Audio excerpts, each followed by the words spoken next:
Auto theft remains in the national headlines at all levels of government, trying to figure this one out. Police jurisdictions working together, cracking down on this criminal behavior and activity. Today, with guidance from Toronto Police, we're going to try to help you protect your vehicle from theft. Joining us in studio today, Inspector Paul Rinkoff. Thank you so much for joining us. Good morning. Thank you for having me. This is an ongoing discussion. It is a hot topic, and sadly, it's a hot topic. I just want to cite some of the numbers that Chief DemQ released in just a news conference a couple weeks ago. 68 carjackings in 2024. This was 2 weeks ago. I'm sure those numbers have climbed. And then last year, more than 12,000 stolen cars, 40 minutes, translating to a car being stolen every 40 minutes in the city of Toronto. This is significant, and it doesn't seem to be going away, unfortunately. No, we are seeing alarming trends, especially in the areas of carjacking and home invasion. For example, this year so far, 120% increase in carjacking. So very consistent with your numbers. Okay, so now everyone says, what do I do? What can I do? And one of those pieces of advice that we always hear is put your car in your garage. Now, if you live in the city of Toronto, not everyone has a garage. And so what is an actual deterrent? Because, you know, there used to be the club, there used to be these sorts of visual deterrents. Do those actually work? So there's a number of deterrents. There's a number of vehicle anti-theft devices that you can use. Let's start with where you park your vehicle. So if you don't have that luxury of having a garage, which many people in Toronto don't have, then you want to make sure your vehicle's parked in an area where there's lots of light. You want to make sure your doors are locked.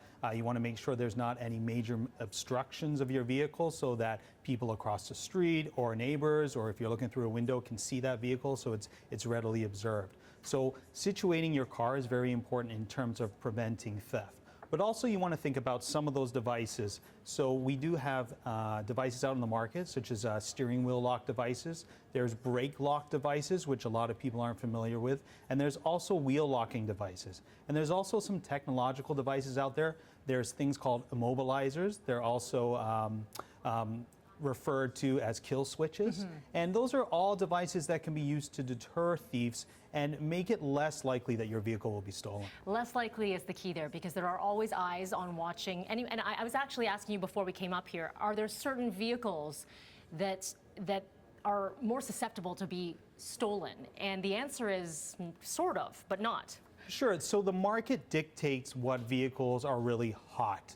And when I say hot, I mean the ones that are most desirable for thieves to take, because really it's a legal business and these criminals are trying to make profits. So there's a domestic market for resale of vehicles and there's an international market for the resale of these stolen vehicles. And really that dictates what vehicles are stolen.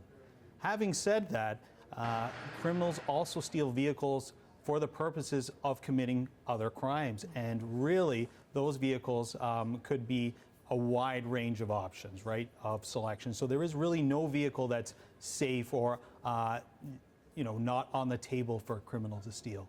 Technology, we've come such a long way. We think this is convenient. I now have a fob. I can unlock this way, that way.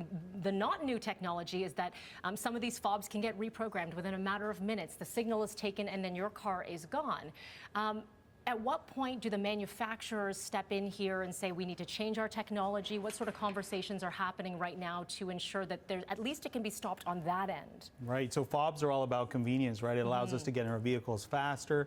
And unfortunately, it allows the criminals to get into our vehicles faster, too. So we see technology used by criminals to really steal those signals so they're able to access our vehicles without actually needing that physical fob, right? And you're right. So manufacturers have a role to play in that type of technology. And really, it's a collaborative approach. Police can't solve auto theft on our own. So we work with federal partners. We work with manufacturers. We work with insurance companies. Recently, the Chief of Police visited the National Auto Theft Summit in Ottawa and really advocated for our priority to prevent auto theft from a policing capacity, but really to advocate for other partners to really work with us so that we can reduce auto theft in this city and across Canada, where we're seeing the trend nationwide. If someone is watching right now and they say, all right, the inspector said where I park, that's very important. Putting away any of the valuables, very important. Faraday pouches, if you have that, any of the brake stop technology, all of this is good. What about a sort of a neighborhood watch system? Should you be familiar with your neighbors? Take a look at surveillance cameras. Is there something that you can do in having those conversations? Absolutely. So just going back to Faraday pouches, they are a very good technique to kind of block that signal so that the fob signal isn't stolen. But think about safety, and that's what we're talking. When we talk about neighborhood watch, when we talk about community safety and well-being, we're really talking about your safety and the safety of either your family or your passengers. So when you're returning to your vehicle or when you're leaving your vehicle, pay attention, right? Keep your head up, keep your phone away, have your keys ready. Don't be fumbling when you're getting in and out of your vehicle. It's really about being aware of your surroundings. So whether that's parking in a parking lot or parking at your residence or whether you're dropping your kids off at school, be aware and absolutely have relationships with your neighbors within the community. Oftentimes, a more cohesive community is a safer community, and that's what we want to see across the city. Absolutely. Sadly, one of your officers just Monday evening, in the middle of trying to break up a car being stolen in the sort of Young Finch area, was assaulted in the middle of a car theft. Can you speak a little bit about the response and also how this officer, if you know how he's doing, because these are scary situations where a number of individuals might be involved. Yeah, this is an absolutely scary situation for that officer, for all officers. It really goes to show the dangerous work that the men and women of the Toronto Police Service do every day. Last night, an officer did try to apprehend a number of suspects who were trying to steal a vehicle in the north end of the city. And the reality is the officer sustained a serious fracture. So the officer is recovering in hospital. The officer is going to be okay.